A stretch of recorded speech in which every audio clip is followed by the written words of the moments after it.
Hola amigos, bienvenidos a un nuevo capítulo de Wine Loops, capítulo número 15. Agradecer a todos los que nos han seguido escuchando estos capítulos. Este es el tercer capítulo de la trilogía sobre la Vendimia 2025, donde hemos conversado un poco de clima, los vinos, las impresiones, y no solamente de la última vendimia, sino que las tendencias que se han venido viendo en los últimos años. En este tercer capítulo hablaremos con Edgar Carter, de vasta trayectoria, lo más que lo conoce en el último tiempo con su proyecto con su señora Carter Mollenhauer. Y este es el tercer capítulo donde ya tomamos la zona norte con José Pablo Martá, el segundo capítulo hablando más del Maipo, zona clásica chilena con Germán Lyon en OLW Pérez Cruz, y hoy día hablaremos con Edgar Carter centrándonos un poco en el Maule, también conversando de mi experiencia también junto a él, pero centrando en el Valle del Maule también algunas cositas de Litata. Así que sin más los dejo con Edgar Carter. Hola amigos, bienvenidos a un nuevo capítulo de Wine Loops, capítulo número 15. Este es el tercer capítulo de la trilogía donde estamos hablando sobre Vendimia 2025.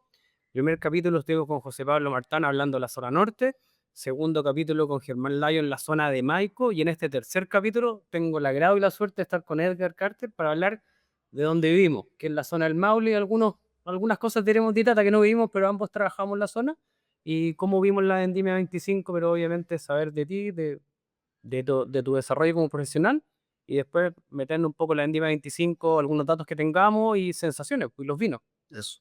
Así que muchas gracias por tu tiempo, por estar acá. Mención especial a un gran amigo de nosotros, Ignacio Aracena, bueno, la familia Sí. Aracena, que nos prestó el local, el Riochi, mejor restaurante de Talca por lejos, mención gratis para Ignacio.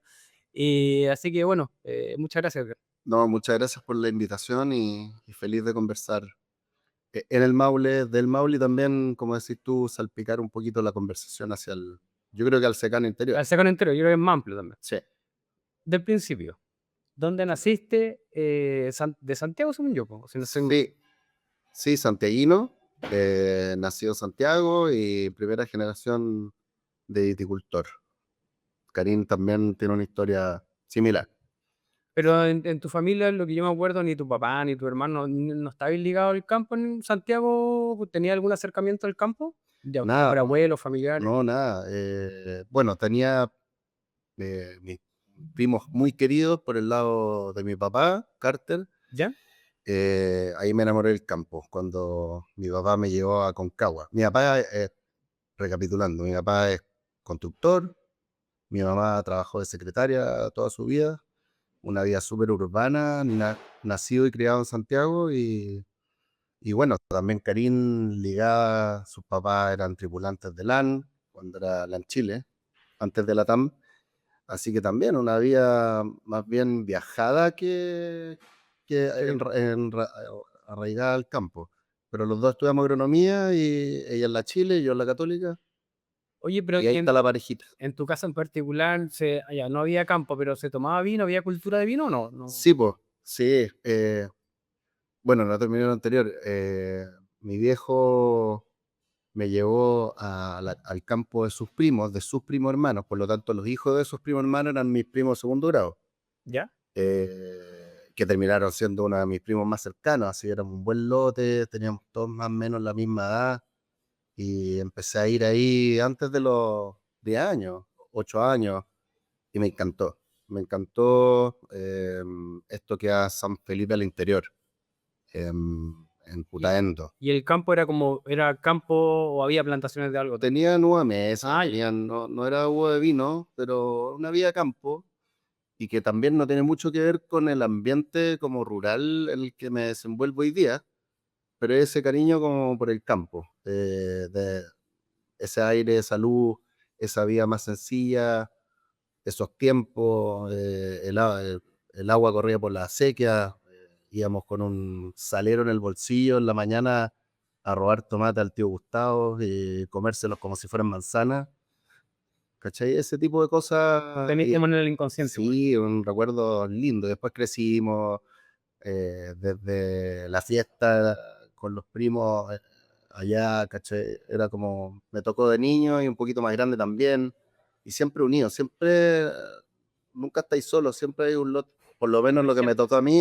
éramos un lote grande, y está ese cariño por el campo y por la vida como más sencilla de campo, eh, eso me enamoró. tú me preguntabas a los 12 años qué quería yo hacer y lo típico que querés ser bombero, que querés ser respuestas de niño, no, yo quería ser agrónomo. Ahí lo tenéis claro de chico. Sí, de chico. ¿Y cuándo derivaste la analogía? Bueno, y ahí la otra pregunta que me he hecho, si en mi casa se tomaba vino, qué sé yo, sí. Me ha tocado mucho últimamente, y es una pregunta recurrente que yo le hago a la gente, como la gente que toma vino y que tiene incorporado el vino dentro de sus hábitos, si ese hábito lo heredaron de los Exacto. papás o de los abuelos. Y me pasa mucho que me responden de los abuelos y que muchas veces se saltó una generación, por lo menos la gente que es de ciudad. En mi caso no se saltó una generación, fue mi viejo. Desde que tengo uso de razón, el vino en la mesa, comía, pan, vino. Eh, ¿En la semana y el siempre, fin de semana? lunes a lunes. Bueno, al principio mi papá trabajaba en Chilectra, mi mamá también en divisiones distintas, pero después, desde muy chico tengo recuerdos que mi papá ya estaba independiente. O sea, yo no lo recuerdo como dependiente, lo recuerdo Ya. como independiente. Quizás ahí nació mi Eso bichito. te iba a preguntar, después iba a conectar más adelante con su Sí, proyecto con la Karin, con ese también bichito de la independencia, que así sí, como el vino también puede tener un que siempre bichito estuvo. familiar. Entonces, como tenía costumbre yo almorzaba en el colegio, pero las veces que estaba en la casa, mi papá almorzaba en la casa y comía en la casa. Entonces, de lunes a lunes almuerzo, comía y siempre una copa De vino en la mesa como de parte vino del en la día. mesa, como siempre, súper normal. Y se acaba la comida, se acaba el vino. Claro. El fin de semana era más largo, sí. Se alargaba la sobremesa. Bueno, Se alargaba la sobremesa, en mi casa había mucha sobremesa, llegaban no sé, pues amigos, siempre había gente en los fines de semana, sobre todo. Mis viejos eran de hacer van cosas. a hacer cosas largas. Sí, no de salir mucho a restaurantes, para nada, estamos hablando de los 80, pero, pero sí, esa mesa Estaba. extendida y claro, ahí siempre con vino. Y eso te queda grabado a fuego. Y entonces ahí, bueno, con ese que estaba en tu inconsciente, cuando entraste a agronomía, ¿te decidiste al final por la especialidad o fue entrando que yo voy a estudiar agronomía para ser enólogo? No, yo entré a agronomía queriendo ser enólogo. Yo me quería dedicar al vino. Me costó el primer año porque ahora no soy tan malo para las matemáticas. Yo creo que al final me terminaron entrando, Ya. pero como que me atrasé un año, ¿cachai? El promedio de las notas los primeros 4 años no fueron tan buenas por culpa de ese primer año. Entonces me costó entrar a enología por un tema de notas.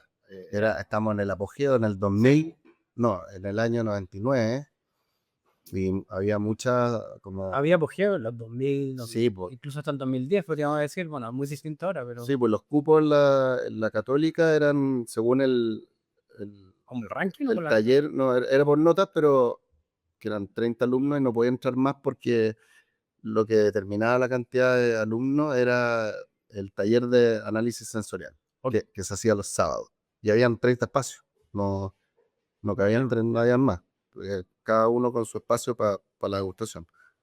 Entonces, bueno, ahí una historia un poquito más larga, pero de, perseveré y logré entrar igual. ¿Ya? Eh, mm, pero por lo mismo, no me imaginaba como fruticultor, no me imaginaba como ganadero o estudiando agronomía, o sea, estudiando economía agraria y todo eso. No, No, la que verdad que yo entré pensando en vino, la sí. tenía de clase. Hay gente que estudia agronomía y en el tiempo va conociendo la carrera y ahí como que cuando le toca tomar la decisión lo piensa. Y yo también me pasó y Sí, estudié agronomía para ser enólogo. A lo mejor se tenía que hacer estudiar leyes, igual estudiar leyes. sí, pues, O sea, obviamente no tiene nada que ver, pero era el fin en el fondo. Eso es lo que me queda claro que quería bueno, ser enólogo antes de. buenísimo. Oye, y Espérate, nada, yo sé que la entrevista es para mí, pero ¿y quién era la persona del vino en tu casa? ¿Era es que más por el lado de tu papá, por tu mamá? es que mi familia siempre estuvo ligada por el lado de mi papá y mi abuelo paterno, ligado al mundo de los alcoholes, Ya, de distribución hasta hacer alcohol. Entonces, de ya. chico siempre los veranos trabajaba en una botillería, tenía Ah, me como acuerdo que me contaste, sí, pues. estar ahí, estuve metido un poco más, Ahora ¿no? Mi viejo tuvo una viña en su minuto, entonces estaba en mi inconsciente de muy chico también. No tengo claro cuándo, pero Cuando veía una revista así como enólogo, yo quería ser enólogo. No tenía tan Bueno, claro qué necesitaban en ese minuto, pero después buenísimo. con el tiempo fui viendo. Gracias por la pregunta. Oye, y yéndonos un poco ya, enología, después, bueno, lo que te gustaba, primera vendimia, primera práctica. ¿Dónde fue? Fue mientras hacía la especialidad. ¿Ya? No fue saliendo, entonces tenía poco tiempo, me pegaba la arrancada en Melchor, en la bodega Tocornal, que queda en Puente Alto, ¿Ya? ahí donde estaba bien Chadwick, Almavía y Melchor. Eh, Me acuerdo que contacté a Enrique Tirado y me aceptó y bueno, y hice vendime con él ese año 2000, fue el año 2000. Y está ahí práctica último año. Está en el último año, en el quinto año, en la ¿Ya? especialidad. Yo debería haber salido en 99, pero Mejor esto es como esperar el es 2000. como la anti-marketing en la Mejor, entrevista. Yo debería decir que eres salí más en Mateo. 5 años, no. Me demoré un poquito y, ¿cómo se llama? El 2000 hice la especialidad, que hay varios enólogos dando vueltas en la industria todavía que perseveran siendo enólogos. Hay varios Se que han dedicado a estudian otra. enología y se dedican a Dicen, otra sí. cosa. Pero Sobre fue una todo, generación bastante prolífica. Y, y bueno, ese año yo me pegaba la arrancada hasta que al final los profes me apretaron porque estaba faltando algunas clases y no tenía sentido, la verdad. Así que alcancé a hacer todo lo que pude esa vendimia en el 2000, que fue un cosechón. Me acuerdo perfecto cómo llegaban y llegaban camiones y tú lo notáis en las cubas cuando los códigos son cortos, en las bodegas grandes, cubas de 50.000 litros que hacen 40.000 kilos. Cuando el código es corto es que un puro cuartel. Cuando hay claro, poca uva, los códigos se van alargando y le claro, van metiendo otros. Eran puros códigos cortos ese año. hay harto kilo. Había harto kilo. Y llegaba y no podía parar de llegar igual. Así que ese es el recuerdo que tengo. Fue la primera vendimia enfocado solamente en los cuarteles de Melchor. Ya. Pero eso fue como antes, porque está ahí, entré a estudiar en abril o marzo. Allá fue como febrero, Sí, marzo, pues, te arrancás entre mes. sí, fue marzo. Ya. Sí, porque no fue temprana, para nada. Por lo mismo que habían kilos, se Se atrasó demoró un un poquito más. poco. Así que me pegaba la arrancada y iba a clases, ¿no? Pero habían clases que de repente yo llegué tarde o qué sé yo. Hasta que al final, bueno, alcanzé a hacer solo marzo, seguía llegando UA y en abril ya me enfoqué 100% El low. en la U. Sí. Además que ya empezaba la prueba, pero estaba motivado. Lo único que quería ya meterme, yo siempre he sido como bien de eso, también herencia de mi papá, como Mano a la obra, o sea, como sí, sí, meterse en de las manos, por del decirlo así. oficio. El Una oficio. cosa es la profesión, De otra hecho, cosa es el oficio. eso lo iba a conversar contigo y lo hemos hablado, tú me lo has dicho, pero hay una disociación de repente, sobre todo en un nuevo mundo, Chile, por la escala y todo, Sí. entre el oficio de los enólogos y un poco la administración, de cierta forma. No, voy a ir ahí después, ¿eh? Pero entonces, y después primera vendimia ya más formal, los 3, 4 meses, ¿dónde fue? La primera, ¿cómo no? Después de esta Sí, práctica en después de Melchor, esta, el el 2000 fue una siguiente año. sola vendimia. El 2001, nuevamente vendimia en Chile, en Terra Mater. Ya, y ese fue vendimia, me refiero full, que llegaste Sí, partiendo y te fuiste al final cuando terminaba la fermentación. Terra Mater. Sí, conocí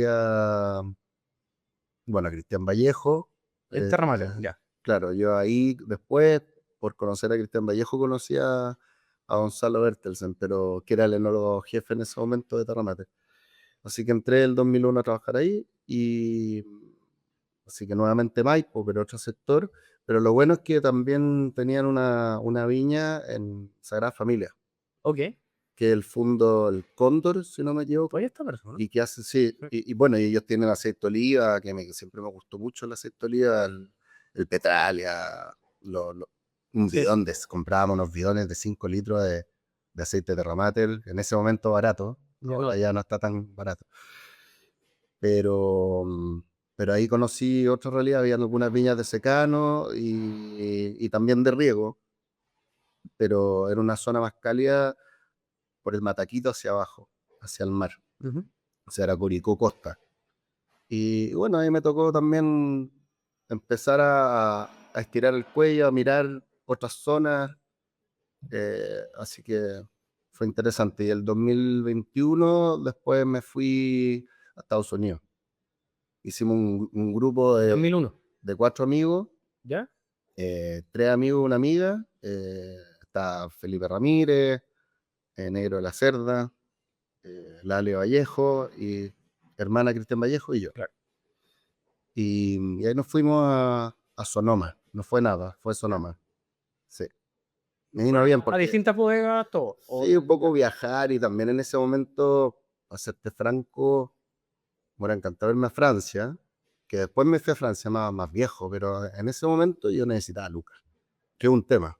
Sí, de repente recién salido. Ir a Francia a hacer vendimias de 3 semanas, alguien te tiene que apuntalar ahí. Sí, pues no pagáis ni el pasaje. Sí. Y yo la verdad venía trabajando bueno, desde los...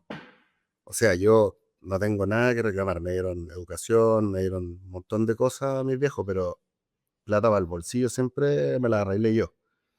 Trabajo desde los 12 años y la verdad no podía volver negativo.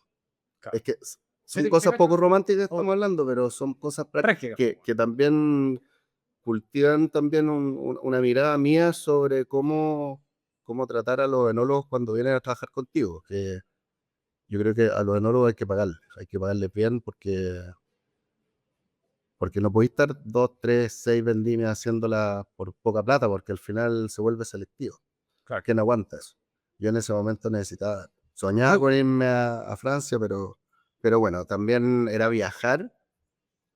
Era, Viajar, idioma. era una buena alternativa a Estados Unidos, quería conocer Sonoma, viajar a Napa, viajamos a Oregon, me acuerdo también, en 2001, para conocer, pero bueno, pagaban mucho mejor por lo menos podía financiar el viaje, Financiar el viaje. ¿cachai? No salía negativo, no podía volver negativo. ¿Y a qué bodega fuiste?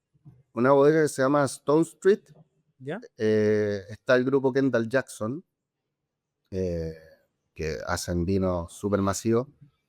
Pero el grupo, la familia Jackson también tiene un grupo que se llama, de bodegas que se llama Jackson Family Farms, Ok. que son como las El más pequeñas bodegas que conforman un grupo que es paralelo a Kendall Jackson Ok. y se llama Jackson Family Farms. Y una de esas bodegas, bodeguitas que en realidad no son tan pequeñas, Pero comparado al otro más comparado a grande. Kendall Jackson, que es Es más como, chico. no sé, en volumen, no sé cómo compararla en Chile, Pero es grande. pero grande, del porte de las tres grandes, ¿cachai? O quizás no tanto. Pero estas otras eran bodegas de, no sé, que hacían 3 millones de kilos, 2 millones de kilos. O sea, pensando en no No, sé, pero un nivel mediano. 300.000 cajas, ¿cachai? Que igual es grande. En Francia una bodega grande sería de 300.000 Sí, cajas. sería gigante. Serían de las grandes, no hay bodegas de 1 millón, a no ser que sean cooperativas. Mm. Pero sería una bodega grande en Francia, ¿cachai? Pero chica en Chile. Y chica para Kendall Jackson. Claro. Así que Stone Street, enfocado en tintos, Cabernet, Sonoma. Y fue la experiencia, primera vez salir. Viajar también. Vivía en una casa con 17 personas que eran del grupo. Había sudafricanos, Era la experiencia también. franceses, chilenos. Y al ser esa vendimia, yo creo también, bueno, depende del jefe que te toque, cómo sea también la interacción, dependiendo del porte de la bodega, la interacción, pero también Sí, cuando hay con otros enólogos pasantes, igual aprendís también el grupo, pues, bueno, dependiendo del que toque con más sí. experiencia, ¿no? El enólogo jefe es mexicano. eh, Así que no, nos trató súper bien. Hicimos buena onda con los operarios, todos mexicanos. Además, íbamos 4 amigos, estábamos todos en la misma bodega, lo pasamos bien. Ah, están los cuatro en la misma bodega, ya, bueno. Sí, fue Buena chistoso, vendimia. fue divertido. Así Oye, que, bien. voy a volver un poco atrás, pero la primera vendimia de Terra Mater, que me imagino más de operario o con Sí, esa fue responsabilidad. la segunda. No, como operario de bodega, Y, no estaba a cargo ni un turno. pero como decías tú, te conectó con la parte del oficio que te gusta, de la analogía. Sí, me gusta. Bodega, Bodega, full bodega. no estaba a cargo de gente. Era mi primera vendimia completa, desde enfriar cubas, calentar cubas, enología convencional, así Ujú. que de todo tipo de tratamientos que pasáis de los libros a la ejecución Claro. y ya pasar por todo eso Y después en la bodega de Estados Unidos, parecido, y probar. Sí, también. Sí, tú en Estados Unidos los organigramas ya están armados. también definido.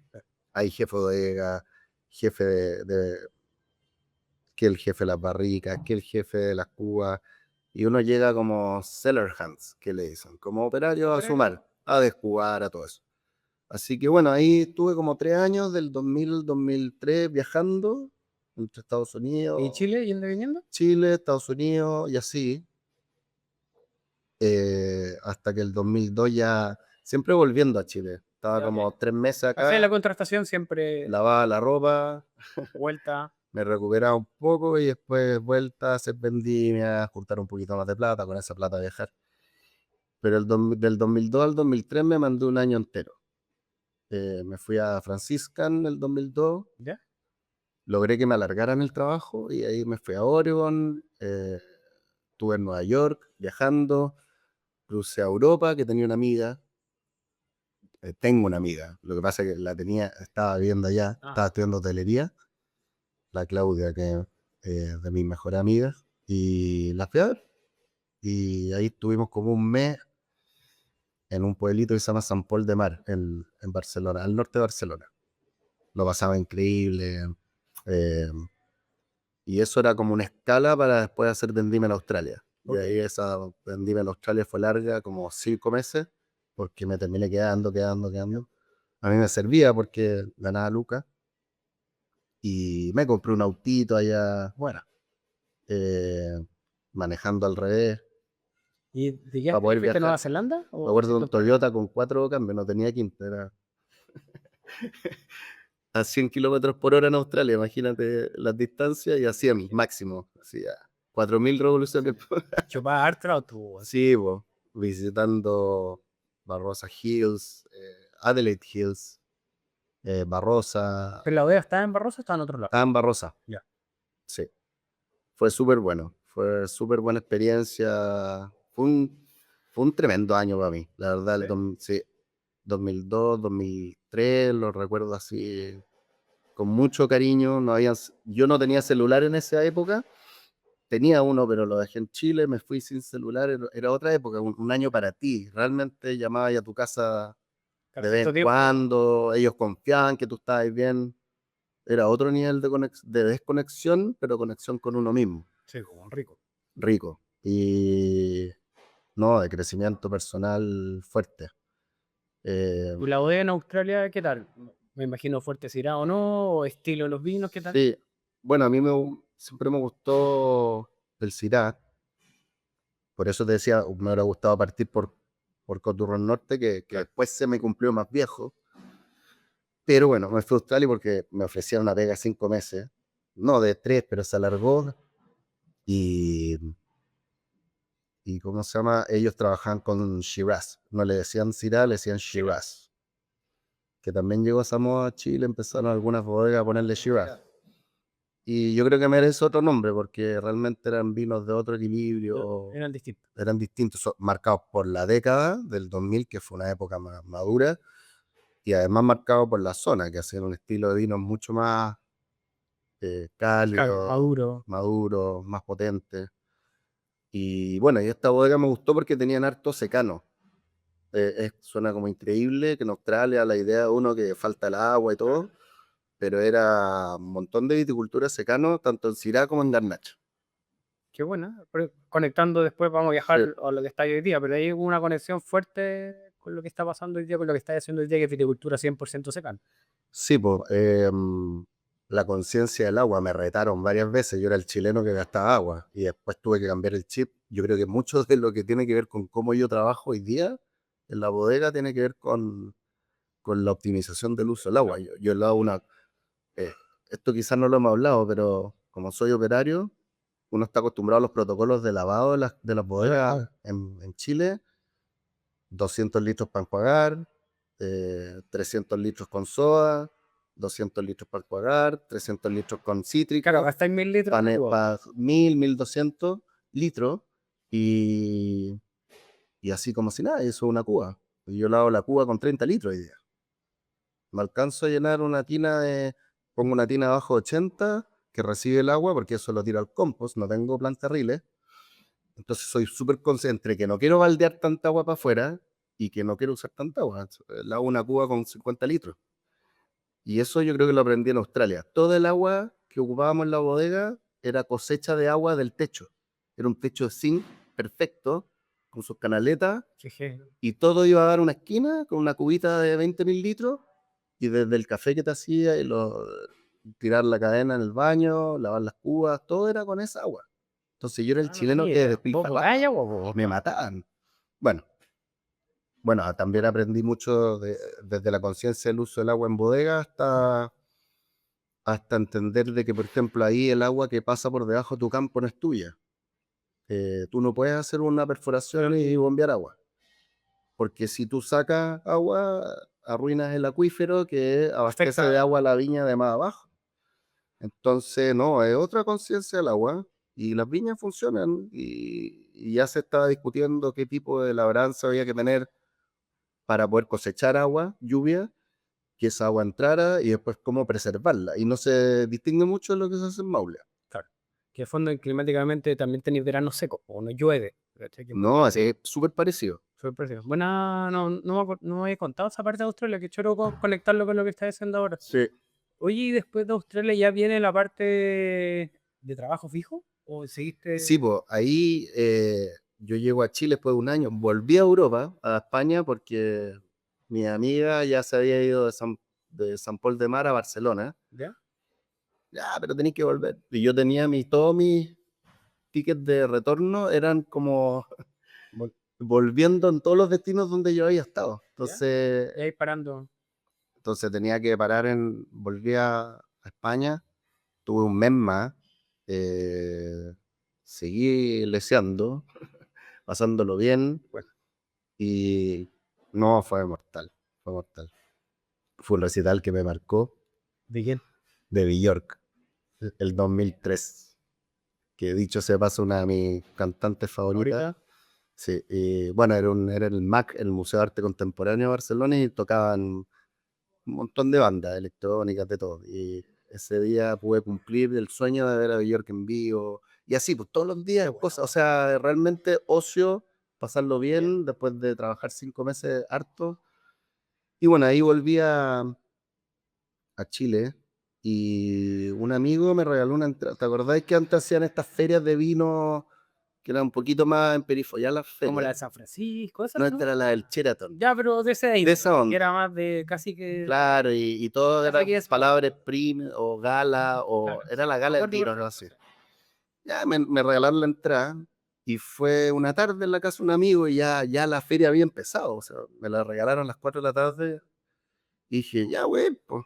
O sea, le quedan como 4 horas a la feria, llegué, y yo venía con el rollo del Syrah, entonces me fui directo a Rasuri, Ok. porque Rasuri había plantado las primeras parras de Syrah en Chile. Entonces, y llego ahí, y estaba Sven, que no lo conocía en persona, Ok. pollo en la industria, no conocía a nadie. Encima lleva 3 años dando vueltas. Entonces me pongo a conversar, que no me cuesta tanto. Y, o sea, por las cosas que me interesan, y me puse a conversar con Sven, que también bueno para conversar. Y, y nada, me preguntó, oye, pero ¿por qué? Porque yo me fui directo a los Syrah. ¿Por qué Oye, viniste? pero sí, lo que pasa es que estuve en Australia, estoy como enrollado con el Syrah, quería probar, pero como por el lado más mediterráneo, ¿cachai? Los vinos que me interesaban. Y ya, pues ahí estuvimos como una hora, y la feria se iba a acabar, y yo quería ir a otras bodegas que también tenían Syrah. Le dije, oye, ¿sabes qué? Disculpa, te he quitado todo el tiempo, ya una hora. No, ha sido un agrado la conversación. Ya, qué bueno, ¿y a dónde ir a probar ahora? No sé, pues dale. Oye, pero espérate un poco. Y se da vuelta, agarra una tarjeta, me la pasa, me dice, hablemos el lunes. Y dije, Tú estás en yo había, Muestra Chile buscando bueno, estás a intentando hacer. Chile había llegado hace 2 semanas. ¿Ya? Y, y me dice, llámame el lunes. Lo llamé el lunes. Entrevista, y que en el Rasuri estaba como a la semana trabajando en el Rasuri. Convengamos que ese era el año 2000. 2003. Ese ya no pasa al 2020. No, ahora está un poquito más difícil. Ahora era el asistente del asistente del Sí, bueno, asistente, po. pero bien, o sea, pero sueño, sueño. Sí, pues yo creo que nosotros fuimos de la generación que se subió a la micro Al por final. la puerta de atrás, pero nos logramos subir a la micro. Eh, Y así estuve, Ah, no llegué tenía idea de eso, profesor, no a tenía idea la... de esa parte de Sí, historia. po. Buena historia. Así que Sven, gracias. Vamos a Sven pasar el Bruchfeld, dato. sí, Pero bueno, todo conecta. Sven, Sirabu, sí, Cura. sí, pues. Sí, po. Sí, po. Después yo lo veía ahí con sus planos, estaba pensando su proyecto, entonces bacán. ¿Y entré a Rasuri el cargo era en alguna bodega, línea, cuando partiste? Estaba, bueno, en ese momento Rasuris tenía dos bodegas, la de Panquehue y la de Sagrada Familia, donde se hacían todos los blancos. Era una bodega más antigua, setentera, con muchas cubas de concreto, con estos sistemas como de auto remontaje Autorremontaje. arriba, con canaleta incorporada en las murallas de las cubas. La Tenía una, completa era claro, eso. todo súper operativo, que para la época eran una de las bodegas más modernas, con una capacidad de frío brutal. Podía ir, no sé, enfriar 6, 8 cubas al mismo tiempo a -4, o sea, Ya. estabilizando Sauvignon Blanc 4 cubas al mismo tiempo, una capacidad de frío enorme, todo aislado. Una bodega súper práctica, no era la más glamorosa de Rasuris, Pero pero era práctica. súper práctica. Y se Funcional. hacían los tintos más varietales. Todos los blancos de la compañía y los tintos varietales. Oye, Y yo era el asistente de, eh, ¿cómo se llama? De Vladimir Medel, ok. y Vladimir Medel era asistente de Sven. Pero Sven Perfecto. era el jefe de esa planta, no de No Rasuris. es raza. Era Betic.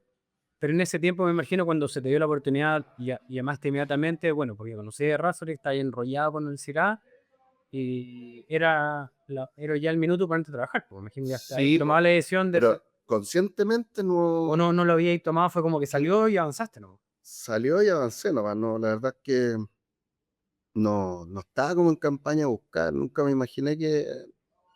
Yo estaba quizás pensando en hacer otra vendimia el próximo año, de ahí ir quedando, pero no fue así como. Cuando necesito Yo pega fui a ya. una feria de vino Ya. y me salió una conversa buena y bueno, pero yo creo que así también es como, yo siempre soy un convencido que la suerte no llega cuando estás en la casa, la suerte Hay que buscar. hay que salir a buscarla. Hay un dicho, no me acuerdo quién es, que decía, yo tengo más suerte cuando más trabajo. Sí, pues. En el fondo, tenéis que estar haciendo algo para que lleguen las cosas. Si no, no va a Exacto, llegar. sí, la suerte hay que buscarla, estar en la calle, estar con la gente, conversando y ojalá conversando lo que te gusta, ¿cachai? Para lograr esa felicidad, así es la forma como el trabajo se transforma en un placer. Para mí trabajar, a veces estoy raja, estoy así bien en Chile, no estoy cansado, como toda persona, ¿cachai? Pero, pero estoy feliz de hacer lo que me gusta. Y yo creo que eso también, por ejemplo, cuando conversáis contigo no cabe ninguna duda que te gusta, o sea, el mismo hecho que creaste este podcast es porque te encanta, po. Y eso se hace súper placentero, Mezclar como entre el comillas, trabajo con como entre un hobby y un trabajo. sí, po, al final de eso se trata la vida, disfrutarla. Ojalá entrar en el carril de lo que nos gusta.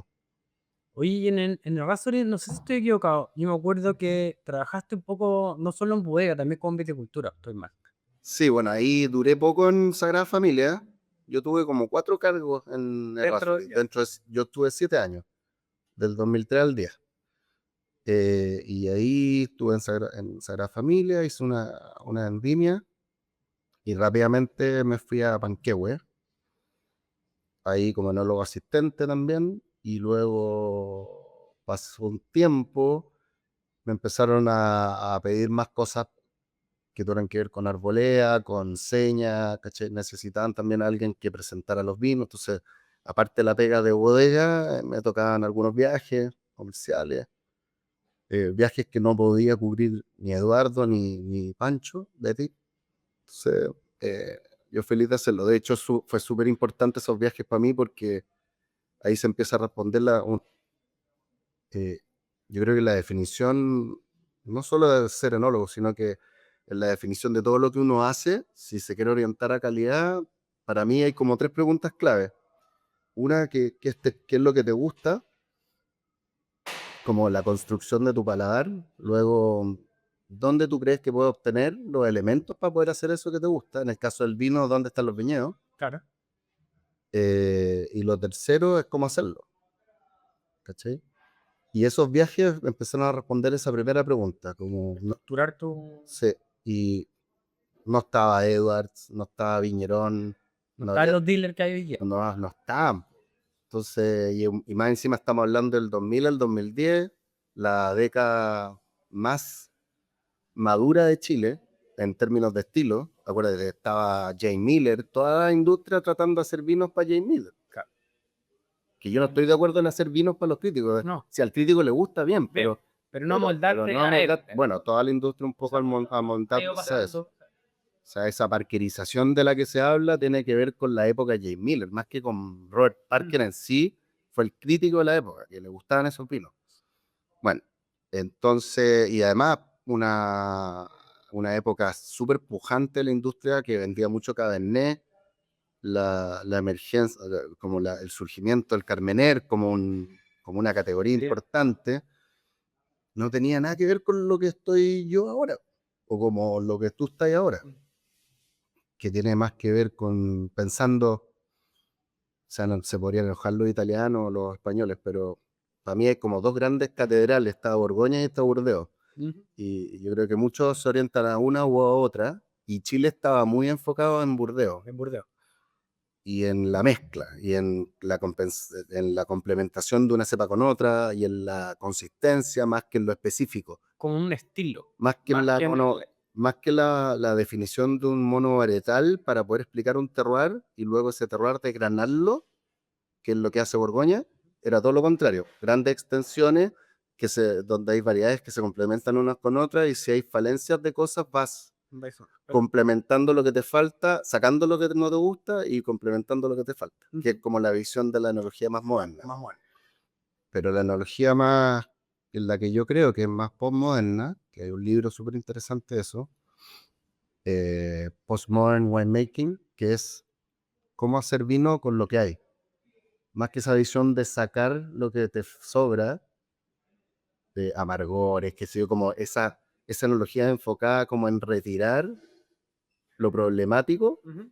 y agregar de lo que adolece el vino, ¿cachai? Una visión más de como los borgoñeses, que de la reja para allá es un Y la... Grand Cru, de aquí para acá es Premier Cru. ¿Y por qué la diferencia? Porque aquí justo hay un horizonte en el suelo que hace que ese viñedo sea bueno de 10 años, es 10 veces bueno. Y de aquí, de 10 años, hay 8 años buenos. Y hay 2 que guatean. ¿Por qué? Porque, pucha, Esa capa de esa capa es suelo. la que permite que en años cálidos el viñedo aguante mejor. Listo, y esa es la diferencia. Tiene que ver con consistencia. Y en años buenos, tanto el primer cru como el gran cru son igual de buenos. Pero en años malos, donde acusa el primer cru. Entonces, esa cosa, ese desgrane del choclo, me encanta. Me encantó. Y empecé a probar Jura, empecé a probar Beaujolais, pero los Village no, Beaujolais no, sino que los... Y todo eso se me abrió con estos viajes en esta segunda etapa de Razorí. ¿Ya? Y luego, bueno, y de la mano con Pedro Contreras, o sea, Pancho Betic, mi jefe, pero yo estaba todo el día con Pedro, po. Era como mi papá enológico, así. Al final, y él tiene una mirada muy, ¿cómo explicarlo? Fue como un maestro para mí, porque siento que, como soy primera generación, me dio contexto, me ahorró el tiempo, me ahorró. Un maestro lo que hace es como ahorrarte los tiempos. Te saliera algún aprendizaje, en facto. Mi hijito, venga para acá, esta cosa no es tan así. Vamos, darle contexto a la década. Eh, si nadie te pone contexto, tú te pierdes y necesitas más años para entender. Exacto. Sobre todo cuando no tienes un papá o un abuelo, cuando no eres parte de esta posta cultural del vino, necesitas a estas personas que generosamente te entreguen más que lo que es una pega. Por eso esa es la diferencia entre un líder y un maestro. Yo creo que Pedro conversamos mucho, tuvimos mucho tiempo juntos, y en público lo quiero agradecer. Y yo se lo di. Maestro. Sí, maestro. Y además que es Contreras. Entonces, si la moda iba para allá, Y siempre me mostraba el otro lado. Y nos gustaban los vinos más herbales. Y no, oye, pero me gusta este. Y no entraba la mezcla. No estáis mal, me decía. ya. Pero hay que hacerlo. Hay que hacerlo, pero, ¿cachai? Pero yo creo que es como importante porque está esa inseguridad, me gustaban estos vinos, personalmente, no estáis mal, pero bueno, es la época, estamos en esto, y hay que hacer esto, independientes de gusto, ¿no? Pero así que eso se lo agradezco mucho. Y bueno, después vino la tercera etapa en Errázuriz, que me dieron una beta como que me gustaba harto el campo, me metía harto, opinaba harto, sobre todo en las visitas a los viñedos, hacía unos reportes bien detallados, hasta que me ofrecieron señas. Y ahí estuve en la última etapa de Errázuriz, estuve a cargo del viñedo, como haciendo presupuesto agrícola, defendiendo el presupuesto agrícola, me pasé para el lado, tenía reuniones agrícolas. Mi oficina estaba en un contenedor en el viñedo, porque ahora parece que está, en otro lado. claro, mucho más desarrollado, pero en ese momento hay un contenedor de 20 con los computadores adentro y las mismas 42 hectáreas y eso fue mortal. Buena escuela, Sí, buena experiencia. no, para mí Errázuriz fue una escuela muy potente, si bien no tiene mucho que ver con lo que yo hago hoy. Pero que- mira, hay un par, bueno, te lo voy a comentar después cuando pasemos todo el proyecto que tenéis con Cari, con tu señora. Pero la parte agrícola, que de hecho te preguntar un poco por el cambio que has tenido de comprar fruta, hacerte cargo de los viñedos, yo creo que también en la escuela uno tienes que aprender las cosas que quieres o no, dependiendo del contexto, el que estáis. sí, Distinto al que estaba ahí, claramente. no, ahí el 2006 me tocó trabajar con Alan York para transformar el viñedo a biodinámico, con, eh, con René Piamonte, dos asesores biodinámicos que en paz descanse, Potente. eh, dos estilos muy distintos, pero me enseñaron mucho también.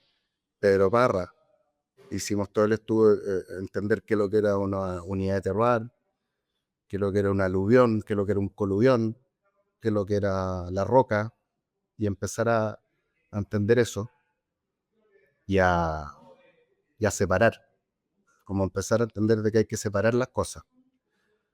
Eh, Porque cuando está todo junto es una bolsa de gato y al final todo Un es promedio. un promedio. Entonces, eh, no, fue súper bueno esos años. Aprendí a porrazos de viticultura, eh, me di cuenta que me llevaba bien con la gente en el campo. Yo creo que me ayudó también en el futuro a hacerme más consciente al momento de exigirle a los viticultores. Te pusiste al otro lado. Me puse más empático con él. Ya. O sea, nunca más puteé. Un virus. No, nunca puteé, pero O exigencias que no eran, pues claro, está esta división, bueno, para los que son de la industria es fácil, pero mm, para el que no sabe, siempre está esta división entre los enólogos y viticultores. Y de repente como enólogo puede exigir ciertas cosas de manejo que a lo mejor son poco practicables en cierta sí, forma, ya sea en los tiempos o costos, no sé. Y está siempre esta pelea, y sí, viceversa. Creo que verlo del otro lado es súper bueno también. una pelea que en el viejo mundo se acaba, Sí, pues, es porque distinto. nadie hace uva, todos hacen vino. Es que bueno, ese es el gran punto. Al final yo creo que Y al tocaste el final punto de... todos hacen vino, el viticultor no hace uva, hace vino. Exacto. Y yo creo que ese Pero eso también tiene que ver con que los incentivos en el es- viticultor está... están puestos sobre el vino, no sobre la uva. Claro, aquí los Entonces, incentivos chocan, po. acá es medio perverso porque los gerentes muchas veces, eh, qué rico poder decir estas cosas con libertad ahora, porque ya, No estoy... a no ser que me vayan a tirar una molotov para la casa, pero es esa como hábito gerencial de que hay exigencia aquí, exigencia allá, y Chocan. que se regulen entre ellos Exacto. a través del choque. Pero esa cuestión no funciona. Muchas veces los objetivos de los viticultores están puestos en los kilos Claro. y el enólogo, los objetivos están puestos en la calidad. Y yo no soy de ese tipo de enólogos que cree que siempre la viña, cuando produce menos, produce mejor vino. De hecho, creo en una curva que es ascendente y después descendente. O sea, no porque haya menos va a ser mejor. Yo creo que hay un punto incluso que es mejor con más kilos y después Exacto. empieza a bajar. Hay un tema de balanza. Hay un tema de balance, pero debiera entenderse ese balance y que los objetivos estén puestos en eso, no en más, más, más. Entonces el viticultor dice sí, sí, pero en el fondo No, se va, no estáis remando por el mismo lado. no están remas, pero esos son directrices mal dados. Sí. Oye, y dijiste que eran 4 labores o 4 etapas que tuviste en el Razori. ¿La tercera o de ahí te veniste acá en Sí. Maule? Y después, sí, es que yo creo que como que fusioné dos. Ya. Hubo una capa media de transición. Te voy a traer, un poco para avanzar, te voy a traer al Maule. Que sí, creo, Dale. aparte de un cambio de valle, que es donde está hoy día, hay un cambio también de, podríamos decir, de, no estilo, pero sí cambiáis de, pasáis a lo mejor de estar trabajando como viticultor a ser a cargo de una bodega, ¿no? Fue el cambio de Sí, estatuto, ¿no? es que entre medio que tiene que ver con el Maule, eh, yo estaba hasta el 2010 en Errázuriz y ahí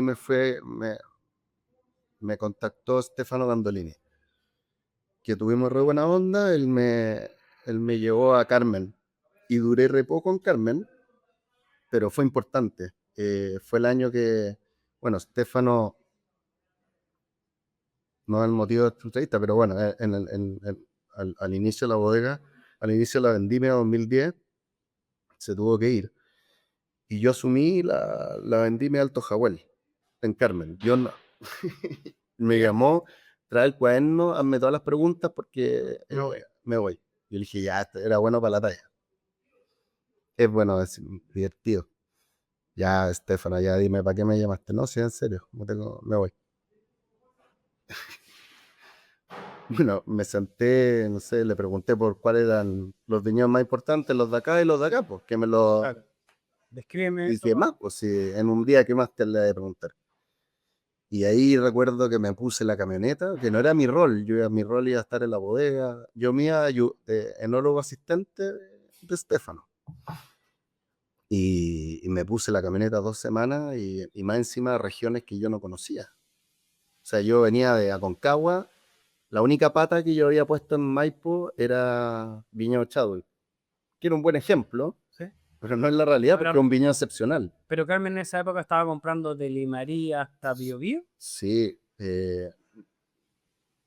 no, no había Maipo, desde lo más al norte era como cerca de Bauzá, ¿Ya? como el norte de Santiago, pero región metropolitana.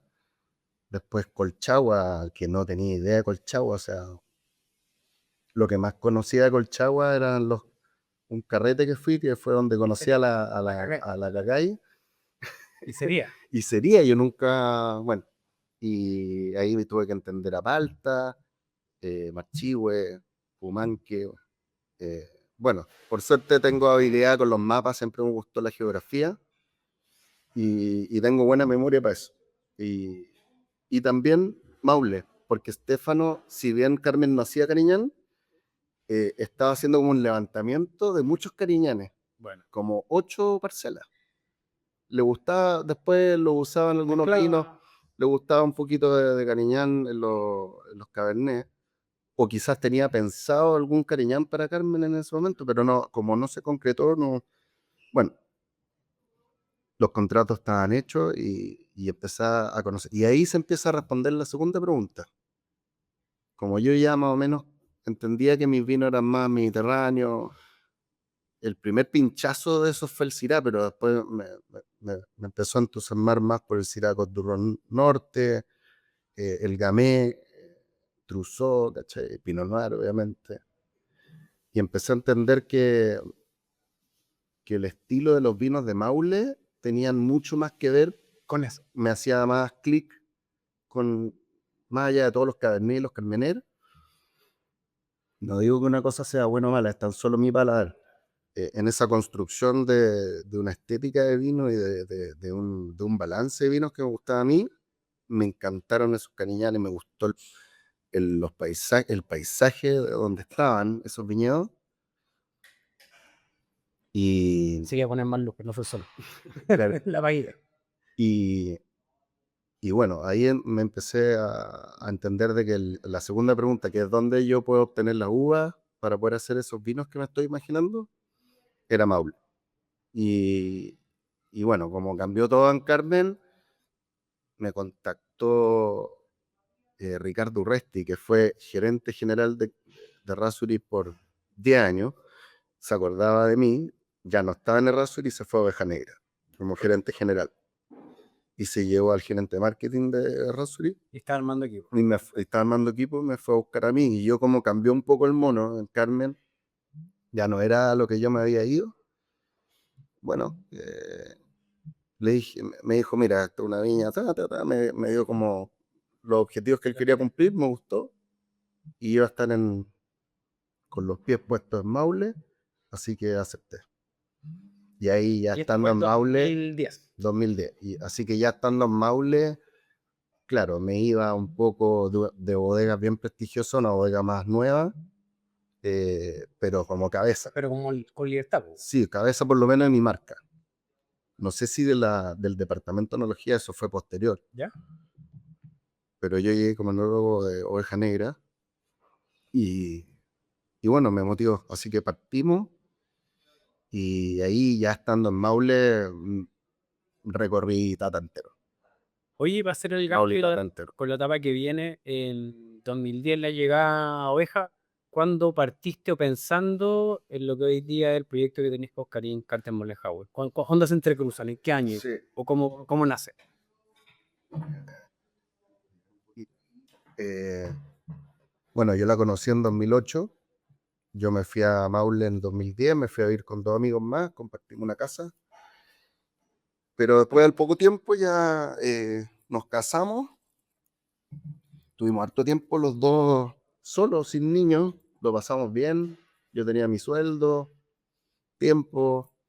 Y tuvimos harto tiempo juntos, como los dos, como pololeo. Ujú.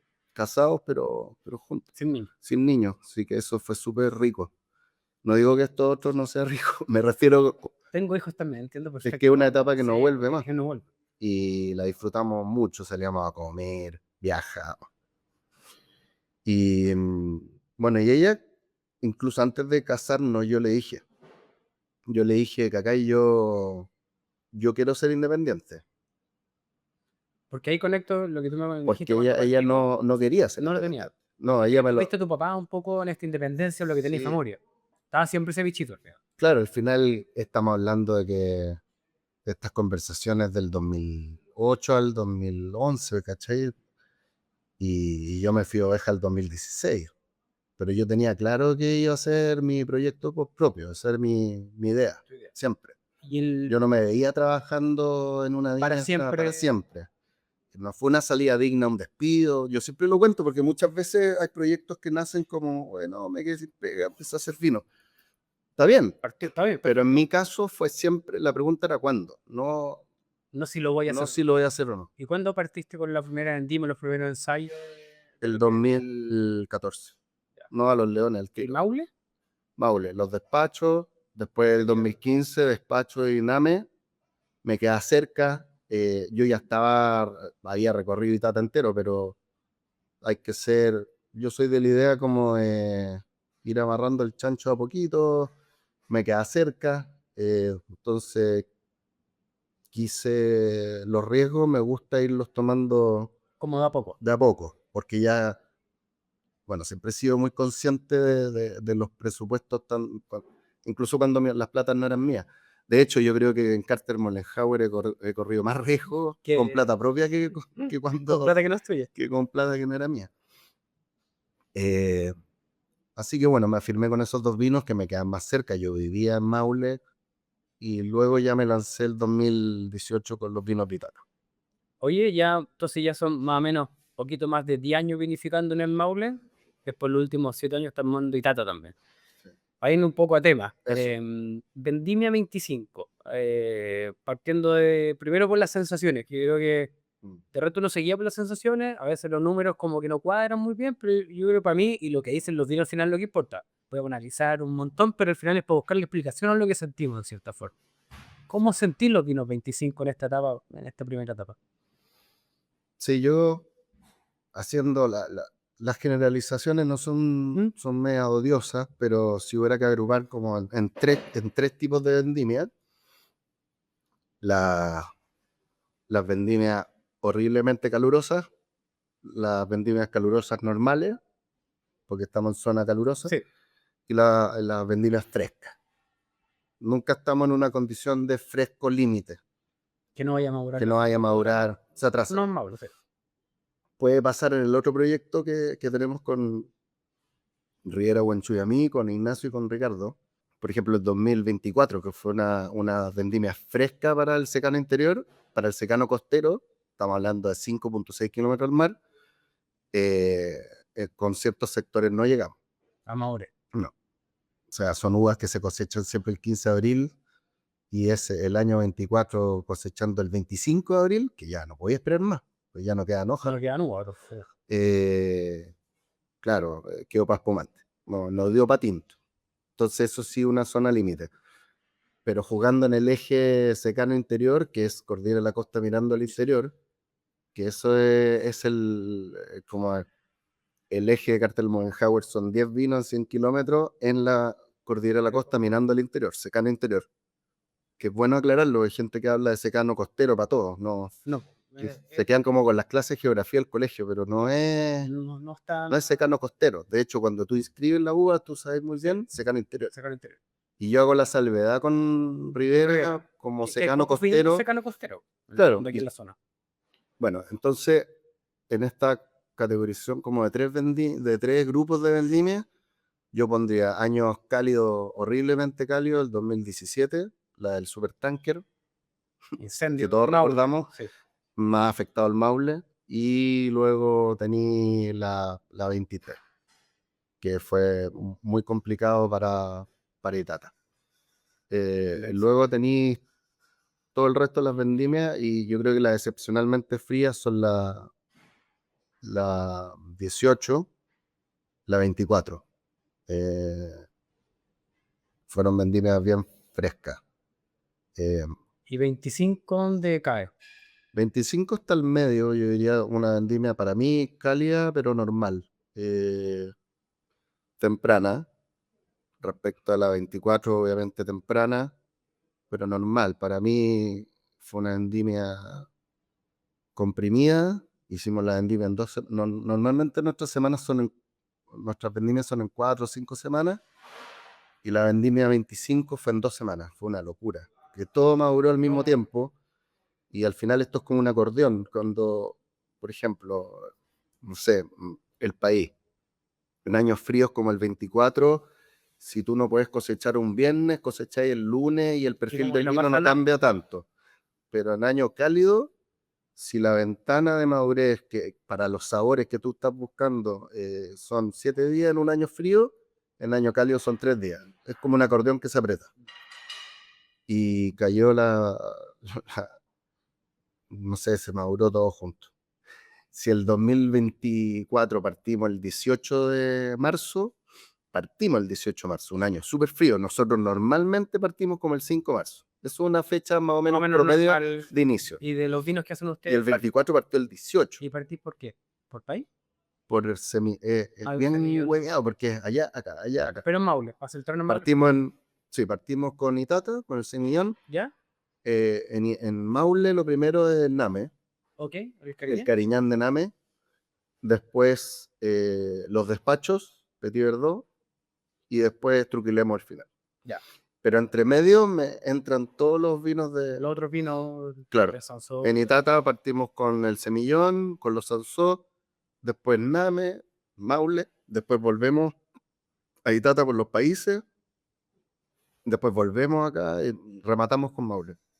Oye, entonces se comprimió mucho la cosecha, lo decías tú, el acordeón. Lo que es importante, un poco mirando, yo agarré unos datos más o menos que son cerca de esta mingre, que es Sausal. Y que al final, y lo que nos pasa a todos, uno se queda como con las sensaciones, sobre todo del mes de cosecha, los veranos. Y mirando un poco los 10 grados, claro, la acumulación en el fondo de temperatura de 10 grados, sobre 10 grados, al final de repente el 24 tuvo bastante. Por el final, lo que pasó el 25, lo menos la zona que me tocó a mí, fue que la primavera fue muy cálida, entonces como que se apuró mucho, Sí. y después las temperaturas de ya cerca cosecha. Y también distinción, tú 17, yo me acuerdo en Maule, también muchos picos de temperatura. Un día, no sé, pues casi 40 grados, lo dicen los 38, 40 grados. El 2025 fue cálido, pero no hubieron tantos picos, se mantuvo alto mucho rato, weón. Tuvo como parejito. Estuvo como parejito y ahí veniendo una primavera, una primavera más o menos, podríamos decir, más cálida, como que adelantó. 24 se demoró en pintar un montón, po. Sí. Que te costó que maduraran las frutas, y podríamos decir el 24, cosechas que tuviste, este acordeón fue mucho más largo, 25, Sí. como que se apretó todo, fue una pinta que llegó y después fue en temperaturas altas todo el rato. Y el otro punto es importante cuando uno habla de las temperaturas, yo creo también en la precipitación, que hay un dato y en el capítulo pasado hablando mucho con Germán, tenía bien estudiado, pero claro, tú tenías el componente del agua. Mm, Nosotros acá en los viñedos que trabajamos es sin agua. sí. Entonces, la variable, la lluvia de invierno, la época que cae, si trabajaste el viñedo o no, es chuta, es casi Claro, igual lo más importante sí. de que las temperaturas. Po. Y el agua, no tanto la nieve, porque, por ejemplo, ¿te acordáis? Es importante aclararle a la gente que en el secano, se llama secano porque es seco, no hay manera de... Chile es regado por el agua andina, por el agua de los Andes, y el Valle Central se riega con esas aguas que bajan por los cajones de los ríos hacia el Valle Central. Pero luego no hay manera de subir el agua a la cordillera de la costa. Claro. No es una cordillera muy alta, pero lo suficientemente alta para que no podamos canalizar esa agua. Entonces subsistimos con el agua de la lluvia. La gracia de este lugar es que, por ejemplo, si tú riegas un campo en el Valle Central, al mes tienes que volver a regar, porque como es ripio, mayoritariamente es suelo de relleno aluvial que viene de los Andes, tiene buen drenaje, entonces tú puedes llenar un suelo de agua y al mes tienes que volver a regar porque el agua escurre y se pierde.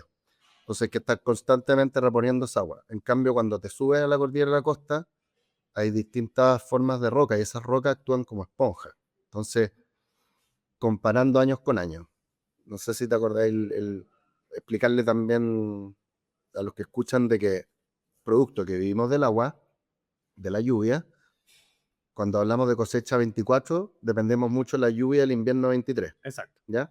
Es como el año anterior. Entonces me acuerdo el año 23, que fue ese año que se inundaron un montón de lugares en Chile, que salieron las noticias, porque en vez de caer nieve a los 1200 metros, cayó nieve como a los 2000, 2500. Entonces la cota de la nieve subió y lo que no cae en forma de nieve, cae en forma de lluvia y eso produce aluviones. Se inundó mucho, cayó mucha agua y con calor. Y ese calor también produjo mucha evaporación, porque ese calor siguió para la primavera. Estamos en la colita del efecto El Niño. Entonces la primavera 23, que dio lugar a la cosecha 24, que fue una cosecha muy buena, fue muy nubosa y fue fría. Entonces no sumó mucha, lo que tú decías, que lo veías por trimestre, Claro. no sumó mucha día grado. Y luego vino un verano que quizás los suelos del secano conservaron la humedad de mejor manera, había buenos kilos. Y venía con un estanque, porque al final lo que estaba Sí, mirando donde tú, lo que estás diciendo tú, del invierno 23 para la cosecha 24, por lo menos lo que yo tenía más o menos en promedio, que llovió harto por el promedio, eso es como 750 milímetros. sí, De la cosecha 24 a la 25, venía más o menos con 500. claro. Entonces ya es un 50% de diferencial. Po. Claro, y ahí es 500, menos lluvia, con más nieve, porque ya se estaba acabando el efecto del niño, estaba en una transición hacia la niña, y ahí las cotas de la nieve baja, eso afecta más las reservas de agua para los embalses y también para el Valle Central, no tanto para el secano. Así que la cosecha 25 sí o sí partimos con menos agua en el suelo, pero hubo Sí, no, agua, no. hubo agua, pero el 24 hubo más agua porque el invierno 23 fue más generoso. Sí, Me recuerda mucho la 24, yo sé que tenemos que hablar de la 25, sí. pero la 24, que fue una cosecha para mí excepcional para el secano,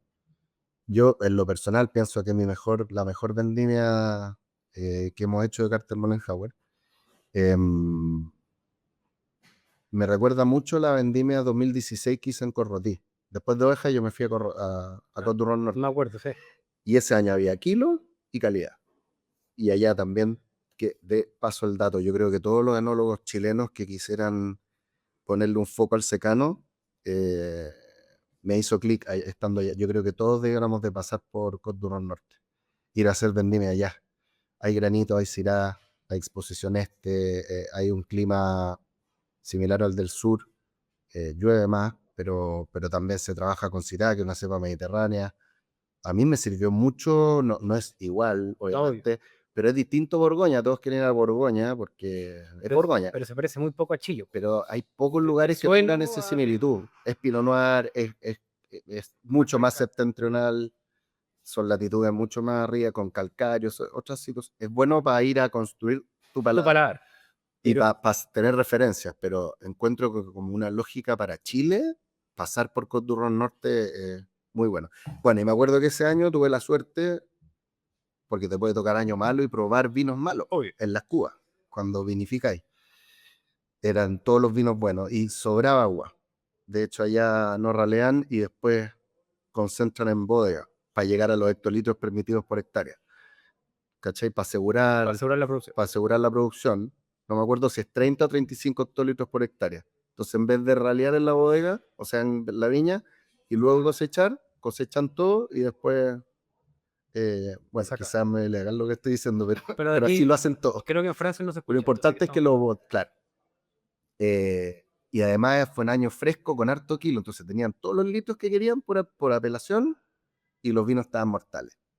Entonces me recuerda eso al 24, que estaban los Oye, kilos y frescor y rico. mirando un poco los datos, algo que la vendimia de Isela que estás hablando tú, el invierno del 15 llovió más o menos lo mismo que el invierno del 23, que eran 750 Que milímetros. el invierno, ya, O sea, hay una similitud, lo que está Sí. dando la sensación de por lo menos la lluvia, de nuevo, estamos hablando secano, se parece. ¿Te parece que creo que es súper bueno todo, los de la industria y también de repente la gente? Comparemos un poco 25-24, Sí. sensación. Lo tuyo tenía anotado, por ejemplo, más partamos días, por el hay invierno. más días grados. Claro, partamos por el invierno. Mm. El invierno 25 en promedio, el invierno fue más frío, el invierno 24 fue más cálido, siendo que después vuelve a bajar las temperaturas, pero en invierno el promedio fue un poquito más bajo. El invierno El 24 invierno- que da lugar a la cosecha 25, ¿te refieres? no, no. El invierno 23. El invierno 23 Sí, fue más cálido. fue más cálido Inundaciones y más agua. y más agua. Entonces hay un punto. Las primaveras que estaba viendo yo, que seguirían siendo las primaveras que dan origen a la cosecha 25, Sí. que son a las 24, en el caso, fueron más frías, fueron más cálidas el año 24 que la cosecha 25. Ya. Y fueron más frías para el año 23 la cosecha 24. Claro. Más o menos va haciendo relación Sí, con lo que sí. estamos pensando. Y hablando del tema de la lluvia, lo que Hubo comentamos muchos días nublados. Sí, y me pasó también, hablando un poco más del 24, que era como, yo diría, previo a estos últimos inviernos que ha llovido un poco más y la primavera también se marcó, yo lo que me acuerdo, no sé, entre 2015 y 2020, como que las estaciones no estaban tan marcadas. Me había pasado que el último, sensación también, y un poco número se nota, como que las estaciones te estaban pasando medias coladas, como que de repente te pasáis, se te iba el otoño, o sea, se te iba la primavera. Sí. Te pasáis como de verano a invierno, y por lo menos esta primera 23, que fue la cosecha 24, como que estaba más nublada, bueno, aparte más lluvia. Fue primavera. Se fue primavera, a la antigua. Como la primavera que uno espera, que haya un cambio. a mí lo que más me gusta es la primavera, a mí en lo personal, Sí. no en términos de vino. Y pucha, dura tan poco, últimamente dura tan poco. Como Pero ahí se marcó. esas semanas ricas de 24 grados, que podéis estar al sol y no te morís de calor. Eso dura a veces 2-3 semanas y después como que uno pasa al verano inmediatamente. Bueno, el 24, en la primavera 23 que dio lugar a la cosecha 24, eso duró como 2 meses. Sí, y eso también después, cuando tú, hablando secano, no Y solamente... eso conserva el agua Sí. en el secano. Y no solamente, al final, cuando tú habláis de secano, habláis de un paisaje también. Mm. Tú miráis el verde, y la época que a ti estaba verde era muy distinto al 25. Sí. Entonces, como que al final... Llegaste con hoja hasta el final. Exacto. Y tú, por lo menos cuando uno cosecha, aparte de análisis y todo, tú cosecháis como un paisaje. Sí. Cuando tú ves un viñedo y el viñedo está, de hecho, no sé, pues está todo medio café, el viñedo ya como que le está costando y a la hoja se te fue el verde, tú vas a cosechar un vino cansado. Sí. O inmaduro, porque Sí, puede ser que no te sí. den ni el azúcar. Pero después tú te Podemos hablar de energía también. Bueno, también. Yo creo que Los eso está... vinos, la uva llegan más cansada y esos vinos va a haber que quizás, no quizás, seguro que los vas a tener que vinificar distinto porque vienes con una cuenta corriente más baja en energía, Y no es ni bueno ni malo, son estilos de vino. Son Tampoco estilos quiere decir que hace poco me pasó, yo siempre tenía como, debe ser porque los 17 fue muy cálido, fueron los incendios, como no tan buena cosecha. Porque otro día me pegó unos semillas 17 que yo lo tenía como medio en olvido, increíble. Que al principio yo sentí un poco cálido, pero el vino después igual revivió. que eran semillones de Maule. Semillas de Maule. De Maule. Porque los incendios del 17 fueron en Maule. Maule. No había hubo, un buen punto. ¿Ya? Pero aparte, como que también cosechas cálido y realmente igual evolucionan bien. Y realmente también tengo un speech comercial, que realmente no es que todo lo frío sea bueno. Para mí es un tema de balance. Mira, a mí me pasó también ese año que estaba en Corrotí, que trabajé en una bodega que eran 3 socios. Y los 3 socios armaron una bodega que se llama Le Van de Vienne. Los vinos de Viena. no Viena de Austria, sino que Viena de Côte-du-Rhône Norte, Ujú. Viena con doble N. Y, y estos tres socios convivían en la misma zona y tenían distintos estilos. Está François Villard, que era más vibrante, vinos más tensos, digamos, le gustaba eso. Está Yves Cuiron, que eran vinos más suaves, que sé yo, no sé, yo creo que más un estilo más cercano. Y luego está Pierre Gaillard, que eran los vinos grandes, Ujú. pero con power y con capacidad de guarda. Entonces, cuando dijiste eso de que se pueden hacer vinos con capacidad de guarda en año cálido, me acuerdo de Pierre Gaillard, Claro. porque él, comparativamente a sus socios en las mismas zonas, él cosechaba más tarde. Las vinificaciones eran vinos más extractivos y los vinos eran igual o a veces más energéticos Que lo otro. que uvas cosechadas por otros productores que buscaban frescor y, y comparativamente el mismo año, qué sé yo. Entonces yo creo que eh, cuando tú decides hacer vinos más grandes, más power, es un poco asemejar ese año más cálido. Como que para ti el año como viene no es suficiente, como que hay que esperar un poco más. Pero ¿cómo compensas tú con más estructura, con más extracción? Y los vinos se vuelven vinazos en el tiempo. Entonces, no sé si se entendió la analogía. Al final, eh, para mí, en lo personal, a mí me gustan los años frescos y busco ese frescor. Entonces, en cierta forma, el año cálido me perjudica en el tipo de vino que me gusta hacer. Pero ¿cómo lo compenso? Me acuerdo un poco de Pierre Gaillard que comparativamente, Podía hacerlo. comparando productores, pero en la misma cosecha, él haciendo un vino más maduro, igual eran vinos con tremenda guarda. Y es porque orientaba su Vinificación. vinificación o cómo pensaba el año, justo un poco. Por ejemplo, el 2025, ahora ya entrando en esta cosecha, yo extraje más. Eh, y no es que uno falsee la cosecha, es tan solo que ese corredor viene más cansado y hay que apuntalarlo un poquito más. O sea, normalmente yo en vendimias frescas extraigo menos, el tanino es más de cuidado, entonces hay que bajar un poco la mano. Y así todo el vino viene súper energético y viene más reductivo, naturalmente viene más reductivo, que es lo contrario a la oxidación, para el que no entiende esa diferencia. Y es una protección natural. Cuando el vino viene reductivo es una protección natural. Entonces es como estos relojes de cocina, que tú le das una hora y empieza y te avisa cuando se acaba, ya. En año cálido no voy a llegar a la hora, llega de 40 minutos. Tenéis menos tiempo. No quiero hacer. Al ¿Cachai? Ese final, vino va a tener menos tiempo. Y tú compensáis construyendo más al vino. yo creo que lo que es importante, un poco, Juan, como enólogo viticultor, sin separarlo, estamos haciendo vino, el tema de, entre comillas, leer el año, tiene que ver mucho con poder leer cómo vaya a hacer los vinos. En Sí, el fondo, claro. no como hice los vinos, chuta, lo debería haber hecho así, porque en verdad venía mucho más cansado. Yo creo que por eso es importante en proyectos como el tuyo, con más chiquillos, estáis conectados en todo por la viña, que veis todo el proceso y veis, oye, esto Sí. viene más cansado, si es que viene bien, viene fresco, No, lo lo hago más notáis al light, tiro. es clave, pues no estás esperando algo en la bodega, que te No, llegue, en mi ¿cachai? caso, yo hago todos los remontajes. Bueno, ahora llevo hasta hace 3 años, durante 8 años hicimos todos solos con la Cacay. Todo. Desde el 2022 en adelante ya tenemos ayuda. Hicimos vendimia con Gonzalo Santibáñez. Después el 23 estábamos cortos de lucas, así que de nuevo solos.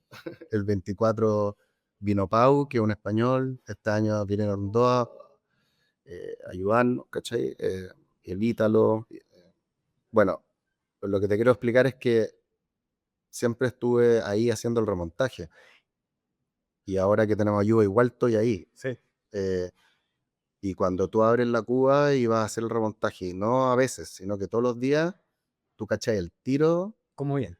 que este país de Lonquén el año pasado tenía un aroma y este año que es más cálido ya no viene igual. y que tenéis que extraer quizá un poco más, fortalecerlo. Pero una cuestión, yo no tengo ni un protocolo, es como bien intuitivo del año. Cosecháis antes, porque está el vino antes. Quizá hay que extraer un poco más porque todo viene más suave. eh, y así tiene menos tendencia a ponerse hediondo el vino, te pide menos aire, te pide más protección. Y luego también no aguanta crianzas tan largas, entonces las crianzas también se van acortando. Entonces yo creo que es construir más el vino, y esto no es enología de intervención, es interpretación, yo uso uva, sulfito, antes de embotellar. De hecho, las vendime, las crianzas son sin sulfito. Estamos hablando de qué hacer con la uva que te llega. No estamos hablando de qué ponerle al vino para que se fortalezca. Estamos hablando de... eh, ¿Me cachai? O sea, No, lo entiendo si el perfecto. pescado viene fresco, sashimi. Si es que el pescado, Mira, la mejor que cocinar. mejor hacer Claro, no es ni bueno ni malo.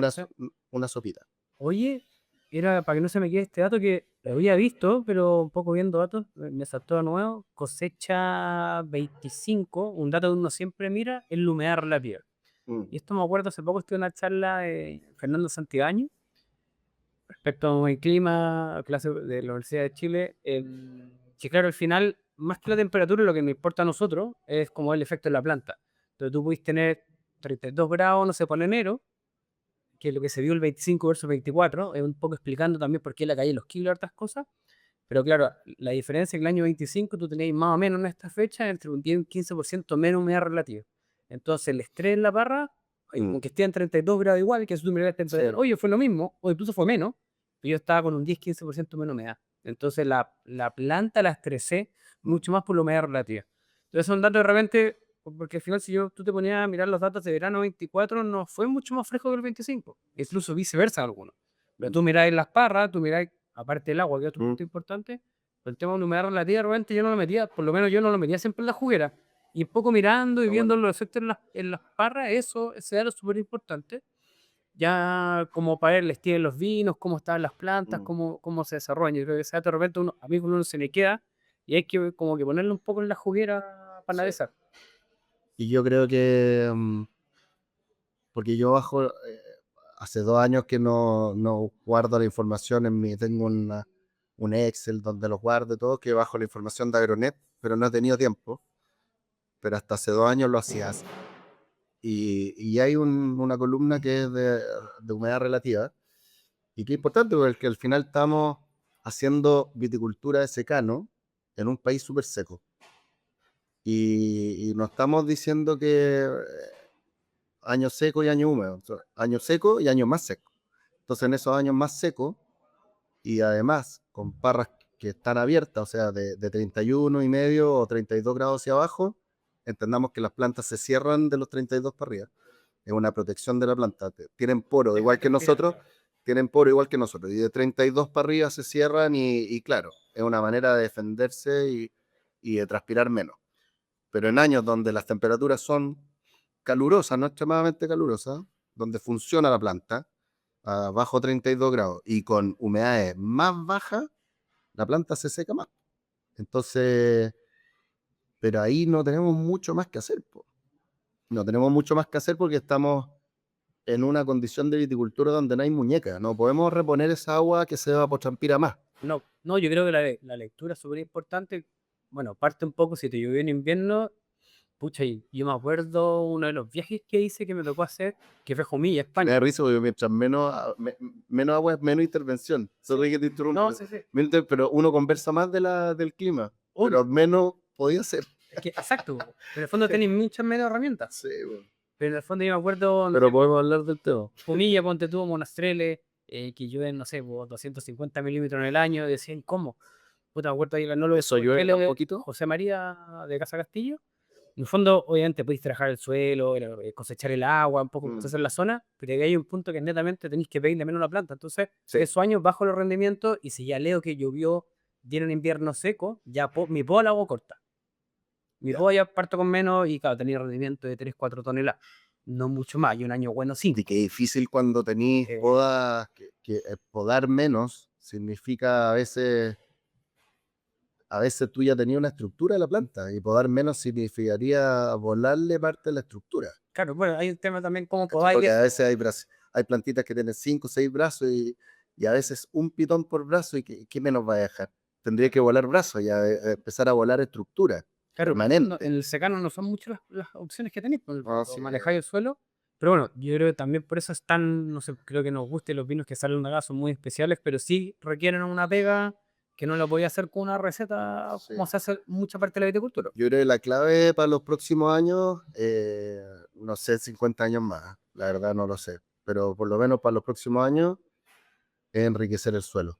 Eh, yo creo que una cosa es raíces en suelos, bueno, los suelos nunca están muertos, hay que ser bien bruto para dejar un suelo en 0% materia orgánica.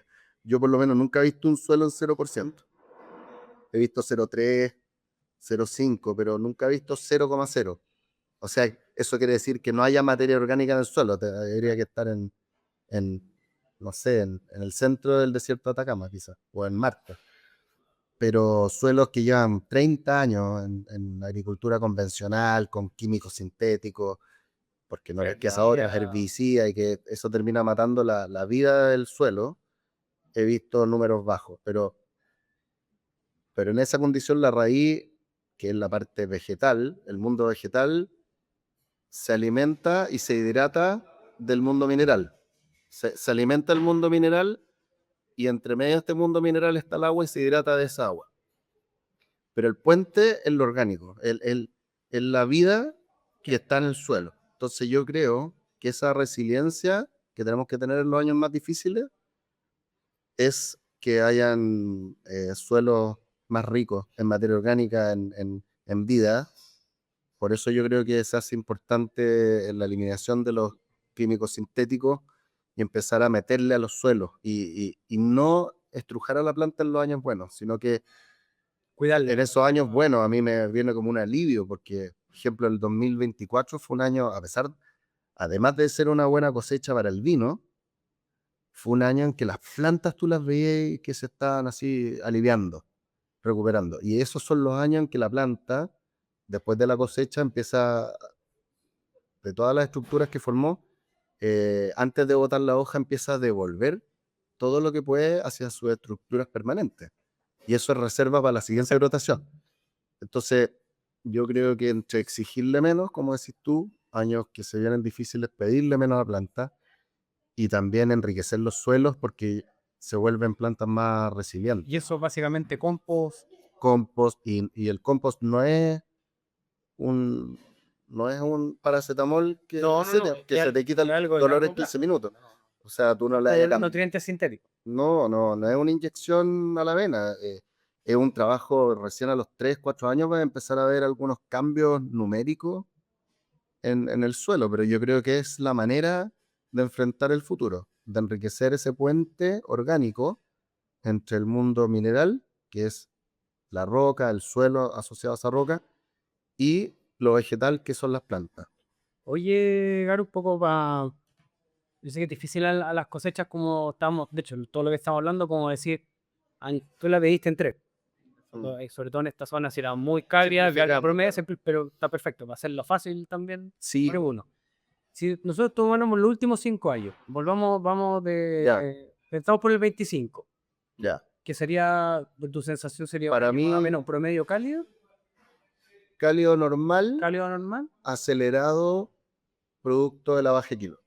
Y 24, producto de un 30% menos de agua en el invierno 24. 24 frío, más o menos dentro de 24, esta zona. 24 fresco dentro de nuestro contexto, de los últimos 10 años, una de las dos frescas que hubieron, kilos y kilos sustentados bien, Bien. porque tuvo un invierno 23 con agua 23 y una primavera también nublada, fresca. y año 23. 23 un horno. Pucha, esas son las vendimias que uno tiene que tratar de demostrar Que trabajamos. que trabajamos. O sea, que no es el año para tirar cohetes ni para ganarse todos los laureles, pero son los años para zafar para tratar de hacer un vino lo más apropiado que se pueda en un año muy desafiante, incendios con el tema del humo y muy complicado, pero bueno, logramos hacer vino igual. 22. 22, para mí, cálido, parecido a la 26, pero no recuerdo yo creo que la 25 hubo menos kilos que el 22. No recuerdo tanto problema hubieron heladas, Sí. Hubieron heladas en primavera del 21, que da lugar a A las 80. sí, hubieron harta heladas, sobre todo en zonas bajas como Name, Truquilemu, que esos son cuando hay heladas, de los viñedos con los que trabajamos nosotros, esos son los dos viñedos que se hielan. Pero más claro, por lo menos en datos sería de promedio para Calia, en el fondo, Sí. la 22. ¿Y 21? Y 21 no fue tan fría como la 24 ni la 18, pero sí, yo diría que intermedia, como una situación entre la 18-24, después un poquito más cálida la 21, pero más abajo que la 26 y la 22. Pero Que la 25, 22. una cosa es la suma térmica y otra cosa es la sensación final en la uva, porque esta cuestión es multifactorial. Y al final la 21, en estilo de vino, si hubiera que agruparla con alguna cosecha, se agrupa con la 24 y con la 18. 18. Sí, yo también Como coincido contigo. vinos frescos de ese estilo, pero si veis los Los números, 10 grados no cuadra, pero yo estoy de acuerdo contigo. Si tú tomáis los números, yo también me quedo con 18, 21, 24.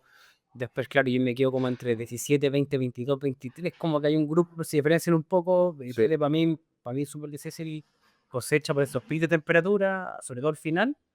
Y también lo que hemos venido, yo lo que he venido viendo también, no sé si coincidís conmigo, es que de repente los alzas de temperatura, o hace 15 o 10 años atrás, las temperaturas máximas siempre estaban más tiradas entre diciembre y enero. Y ahora empezamos a tener temperaturas altas en febrero. En febrero también como 17, año 22 también. Sí. Acelera justo en la última parte. Sobre todo en Itata siempre había un poquito más de lluvia en marzo o en febrero. Caía algo, sí. Hablando con los antiguos ahí siempre. Habían en años que habían sido secos en el invierno. Venía una lluviecita en febrero que los salvaba. Y de hecho esas lluvias de febrero ayudan mucho a la pinta. Claro. En años secos, como el 23, costó un mundo que pintara, porque la pinta, que es el momento en que la uva pasa de verde a tinta, es un proceso en los tintos que requiere mucha energía y requiere agua también, como catalizador de esa energía. Si no hay agua, al final es como la benzina de un auto. Sin benzina el auto no se mueve. Sin agua, los procesos fisiológicos de la planta son difíciles de pasar de una etapa fenológica a otra, siendo la pinta uno de los hitos importantes. De hecho, en la viticultura de riego, por eso quizás no tiene mucho que ver lo que uno hace ahora, pero siempre sirvió la viticultura de riego porque te estructuraba más, era más fácil hacerlo. Porque entiendes lo que la planta necesita. Entonces puedes sacar conclusiones cuando no tienes esos elementos. Yo me acuerdo en Pinta había que regar. Y era el riego más profundo. Y ahí, que termine. En vez de pintar en 15 días, pintaba en 7 días. La pinta se concentraba, la planta lograba pintar mejor, había más uniformidad. Entonces ahora yo no tengo esa herramienta, pero es bueno venir al revés porque podemos conversar y sacar conclusiones. No hay mucho que hacer, pero por lo menos podemos sacar conclusiones. Me iba a pasar otro tema, pero antes, porque para no ser mentiroso con la enunciada que hicimos al principio, de Itata yo encontré poquita info, aparte de las sensaciones que vamos a conversar. Sabía algo de la estación que está en Poblemo, entendiendo que estamos los vinos que hacen ustedes, secan interior, por el cordón, la cordillera que mira hacia los Andes, podríamos decir. Claro. Los costeros, claramente es mucho más importante la distancia oeste-oeste que en el fondo que ustedes por las temperaturas. Sí. Pero más o menos se repite en el fondo la pluviometría que la cosecha 24, o sea, el invierno 23, llovió más, no tanto como en Maule, alrededor de 500 milímetros. Espérate, ¿el invierno 23? El invierno 23 que da origen a la cosecha 24, la estación de Poblemo marca 500 milímetros. ¿ya? Ya. Que hecho fue menos que en Maule, fue Sí. 750. Después cuando nos vamos al invierno 24, cosecha 25, alrededor de 350 mililitros. Menos. Menos, o sea, se marca Como distintos números, 40% menos. pero sigue la tendencia a 750 con 500 de Maule. Sí, claro, yo te había dicho en invierno 24 como 30 menos, pero O sea, según esos números como 40 menos. claro, pero más o menos, claro, no se mete. Pero además, claro, 40% menos lluvia en el invierno y primavera 24, que da lugar a la 25, Sí, pero hay que recordar que la inducción, porque una cosa es la floración, la cuaja en el año, pero el material de poda que tú dejas para la 25 está inducido en la temporada 24. exacto. Y fue un año de más sombra, porque había más vigor, y si hay más sombra hay menos inducción, Al menos luz. hay menos luz, entonces se indujo menos uva, y después vino un invierno con 40% menos de agua. No, y después si ya le ponéis más pelo a la sopa, pero no vamos a poner este. Ya, póngale pelo a esa Pero después tú te das la inducción, tú te das el periodo de diferenciación, Ya, que eso sería en el fondo en el verano. sí, en el verano de la cosecha en curso, claro. Entonces en el fondo en ese periodo de diferenciación. Hubo cuando mucho viento. No, y temperatura alta. La También. temperatura alta también afecta. Que es un poco explicando por qué los kilos fueron tan bajos en mucha variedad este año. Pues voy a, Claro. cuando se trata de dar explicaciones de Yo he los kilos, escuchado a los viejos hablar del viento, mucho sí, viento. pero ponte tú, si tú miráis y patrones de temperatura en esa época, también el otro pelo a la sopa, sí. uno siempre habla de que uno se queda con lo que ve en el fondo. Mm. Hay cosas que están pasando a la planta que no me entraron en eso, tampoco soy Sí. experto, que están pasando que no ve y que afecta a la otra temporada, pero vais buscando explicaciones. Sí. Hoy un poco ya, pero en Itata en el fondo siguen las mismas tendencias. Me parece que los datos que tengo diagramados no son, si comparamos a usar con Coelimo, lo que se ve más cálido Coelimo, pero básicamente es por la distancia que hay con el mar. Ya no es tan relevante ahí, pero Sí. es la misma tendencia que vimos del año 24-25, de una primavera más cálida el 25 y el 24 más fría. Sí, que hay que explicar que, bueno, Chile, que es no digo, siempre digo que no es un tallarín, pero es un Está cerca. más que un fettuccine, es como un tagliatelle. 150 kilómetros de anchura promedio, Maule un poquito más ancho, de tener 250, pero entendiendo el clima de Chile, que es un clima mediterráneo, no es continental como en Argentina, pasa que si nos subimos a la cordillera de los Andes por ambos lados, chileno y argentino, ya incluso por el lado chileno, a pesar de que es un clima mediterráneo, moderado por el Pacífico, pero no continental, porque no hay un biombo tan grande que te separe del océano más cercano. Igual ahí se produce la dinámica de mientras más alto, más fresco, mientras más bajo, más cálido. Como jugar con la altura. Viñedos a 1000 metros son más frescos que viñedos a 500 metros. Pero luego en la cordillera de la costa hay un degradé que es súper interesante. A la misma hora, a las 4 de la tarde, que es la hora de más calor, tú estás en la playa y 21 grados. Si entras 5 kilómetros, hay 23 grados. Si entras 10 kilómetros, hay 26 grados. Pero si ya estás a 20, 25 kilómetros, ya pueden haber 30. Sí, Entonces, diferencia en 30 kilómetros, que es justo en todo este transcurso donde está la cordillera de la costa, vais desde los 20, que estás con un chalequito en la playa, a la misma hora, 10 grados más, 30 kilómetros más adentro. Y eso es porque Chile, que tiene todavía, hay cambio climático todo, pero todavía hay un clima bastante regular. El 80% de los vientos vienen del suroeste y vienen por arriba del Océano Pacífico, que está la corriente Humboldt, que es fría. Entonces el aire que circula por arriba de ese océano se enfría. Entonces, el viento que golpea el continente en diagonal, o sea, viene de abajo, entendamos que este es Chile y lo golpea en diagonal de abajo para arriba, es un aire frío y que en la medida que va circulando por arriba de la Tierra, se va calentando. Tanto así que sube 10 grados en 30 kilómetros, que es más, porque eso es línea recta, o sea, si la tiráis en diagonal son 50 kilómetros. O sea, sube 10 grados y ese es lo maravilloso del degradé del secano. Sí, pues eso es brutal. Esa Por diferencia eso, más que norte-sur, esto es. sí, por eso yo en las contraetiquetas en vez de altura me dicen, me pasa mucho, a veces vienen críticos o que vienen de Argentina Claro, te y preguntan, lo primero que te preguntan, ¿a qué altura está tu? Y ahí les tengo que explicar esto, que un factor moderador de Chile es la distancia al mar. Oye, un poco para complementar un dato que se me olvide. En la misma charla de Fernando Santibáñez, está el tema del cambio climático, bueno, los modelos que se han ido cumpliendo, incluso las temperaturas han subido más.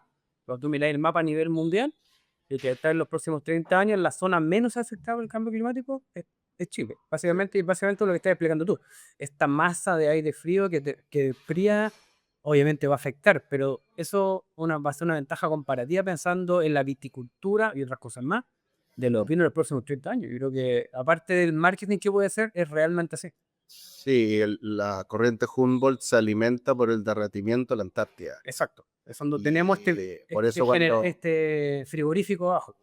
claro, por eso, bueno, podrían incluso, si es que se acelera el calentamiento global, podría incluso suceder que tuviéramos eventos más fríos,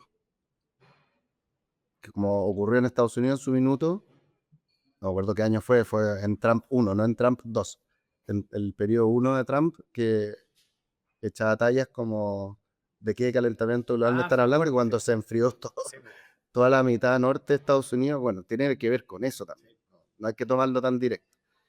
Bueno, lo que te decía que 80% es bastante regular el viento en diagonal que nos pega al continente, pero ¿qué pasó, por ejemplo, el año 2023? Si uno se acuerda de los incendios, el viento venía del sur, venía del sureste, ¿ya? Y esos son vientos que pueden venir de Osorno, Temuco, Los Ángeles, Chillán. O sea, es un aire que viene recorriendo el valle. No viene en diagonal del mar, recorriendo 50 kilómetros hasta Coelemo. Es un viento que puede venir 800 kilómetros del sur. Y como decía, que en la Tierra actúa como intercambiador de calor. No llega a 30, llega a 42. Y súmale 30 grados de humedad o menos, y súmale la velocidad del viento, humedad, temperatura y las embarras que quedan. sí, Pero cuando a nosotros se nos altera el viento, es cuando están estas anomalías. exacto. Y esos años 2017, 23, son años donde hubo ese tipo de anomalías, que habían más viento errático, y el 25 también hubo de eso un poquito en el verano. Oye, Garo, un Un- poco para ir cerrando antes que no echen del restaurante, eso. vamos un poco preguntas cortitas que salen un poco de la vendimia. Tiene que ir con la vendimia, pero más coloquial, podríamos decir. El toro más grande de una vendimia. Puede ser ¿El qué? con toro más grande que le hayan mandado. Eh, uf, O que se tenga en la mente así como, bueno, puta, esto me marcó, ya sea porque sea ah, vendimia o... sí. Una vez, en el 2022, estaba haciendo vendimia en Cremasqui. Ya. ¿En 22? ¿21? No me acuerdo. Tengo que revisar. Pero me mandaron a una cuba de Chardonnay que estaba fermentando. Había que aplicarle nutrientes. Y ya, pues yo estaba con el overall. Y en ese momento yo tenía mi primer celular, un Nokia, el ladrillo. 2001. Quizás 2001. ya 2001. Perdón, sí. El 2001. Amateur, totalmente amateur. ¿Ya? Y era una cuba enorme, no sé, 80.000 litros de un chardonnay fermentando. Y, y fui al portalón de arriba a aplicar el nutriente o lo que había que aplicar. Y me agacho y tenía el celular acá, de estos Nokia antiguos. Sí, como un Y ladrillo. me agacho y se va el celular para adentro. Y yo vi como la pantalla se veía así como, y se Bastante como empezó a hundir. Oh, y bueno, dije, la pila de tener mercurio, weón. mercurio, anda a ser tú. Le tuve que ir a decir al enólogo que tras cegar la cuba tuvo una reacción y se empezó a subir. Y parecía Volcán. un chop de King Kong, así. Y no fueron tantos litros, porque que perdió 100 litros, pero la reacción fue muy rara. Eh, Hubo que mover toda la cuba hasta ahí las calles, porque Felices. tú sabes que un blanco no hay que tocarlo cuando está fermentando. Esa cagada fue linda. O sea, No, no, linda. no linda, pero... A mí tampoco se me olvidó. Oye, añada o algún vino que más te haya marcado. Buena pregunta. Yo creo que la... Buena pregunta. Bueno, la 2004 fue mi primera vendimia en Panquehue. Ya. No por la calidad del año, sino que porque realmente Por la sí, responsabilidad. sí, fue. Después la 2010 también en Carmen, la 2016 yo creo que ha sido una de mis mejores vendimias fuera de Carter Mollenhauer, ha sido el 2016, que yo ya había partido con Carter Mollenhauer. Y hubo un antes y un después de esa vendimia. Yo creo que fue una de las vendimias que más me ha marcado en lo técnico. Ok. Me abrió el mate en muchas cosas. Me saqué un montón de... De Ya me venía en un proceso de desaprender muchas cosas, pero esa fue como la gota que rebalsó el vaso. Ahí me terminé de sacar un montón de cosas, de estigmas, como tú decís, de cosas que uno normalmente por la formación que tiene, cosas que uno mira, dejé de mirar o las empecé a mirar de otra forma, un montón de cosas. Y en lo personal, así como de resultado, 2024. Ya, contento. Para mí así. Con un poco, Ahí realmente los vinos están... con lo que tenéis pensado en la cabeza. Sí, los vinos están realmente excepcionales. Eh, los vinos, no sé, además yo hago un trabajo mínima intervención, que el objetivo es no aplicarle nada al vino, pero si hay que hacerlo, se hace. Y lo importante, como dice Roberto Enrique en tu primer capítulo, me gustó mucho una frase que decía que hay que ser franco y como tiene harto que ver con declarar, Sí. declarar las cosas que uno hace, ser franco en eso.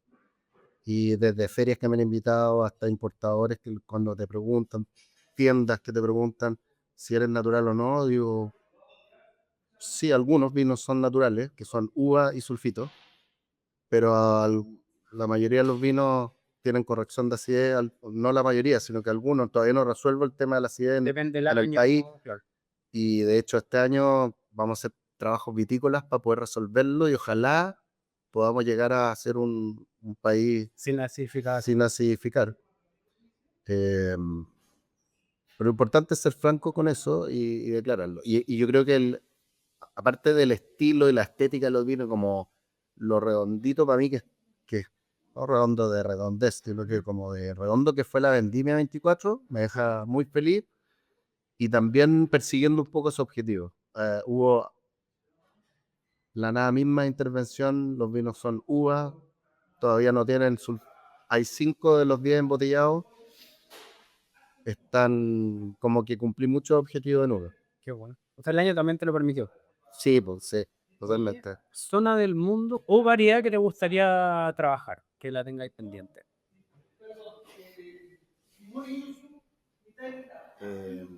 Buena. Buena cosa. Qué heavy pregunta. Podría ser una variedad dentro del mismo territorio que no esté de repente Sí. o ir a buscarlo a otro lado. Truzón Yurá. Sí. Buena elección. Oye, Son Yurá. ¿cómo, Difícil hacer vino en Yurá, pero bueno. sí.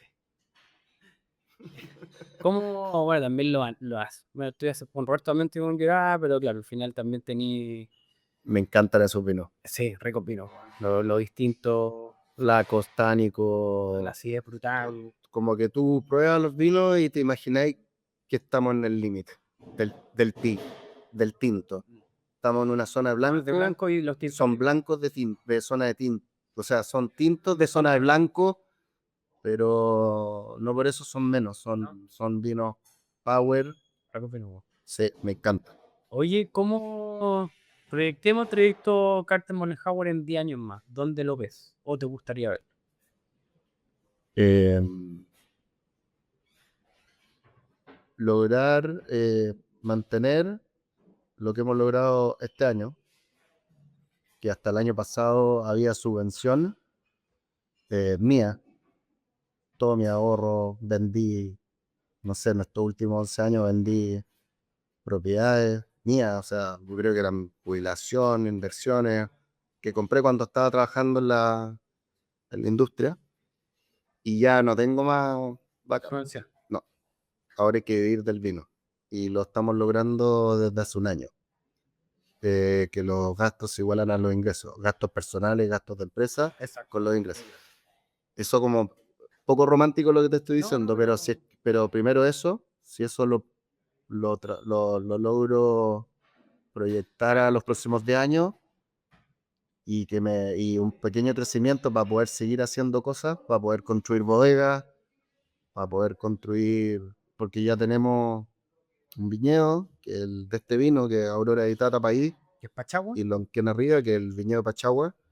Ahí no cabe casa, no cabe bodega, quizá una tiny house o un lugar para degustar, algo así, pero aparte nos compramos una parcela en la, en Las Vegas, en la Boca del Itata, que está como a 5 kilómetros del Pacífico, en la desembocadura del Itata, en un lugar que se llama Puaún. Y ahí no hay viñas, pero es una parcela y ahí nos encantaría tener casa, bodega, claro. Pero primero sostenernos, aprender es como cuando O sea, aprender que este año mantenerse, mantenerlo en el tiempo. mantenerse bien en este estado como financiero, poder vivir del vino, lo digo con orgullo, Sí, pues. Porque al final, con un... de hecho, en el fondo, si tú miráis bodegas, sobre todo ahora, de todo porte, no hablando de chicas, no viven de esto. O sea, hay No, pues, subvenciones. somos pocos los que, no sé, estaría bueno hacer ese ejercicio. ¿Quiénes son? Porque yo tampoco asesoro, yo no tengo otro negocio, y así estoy desde el 2016. Llevo 9 años, Oli, por decir. all in así.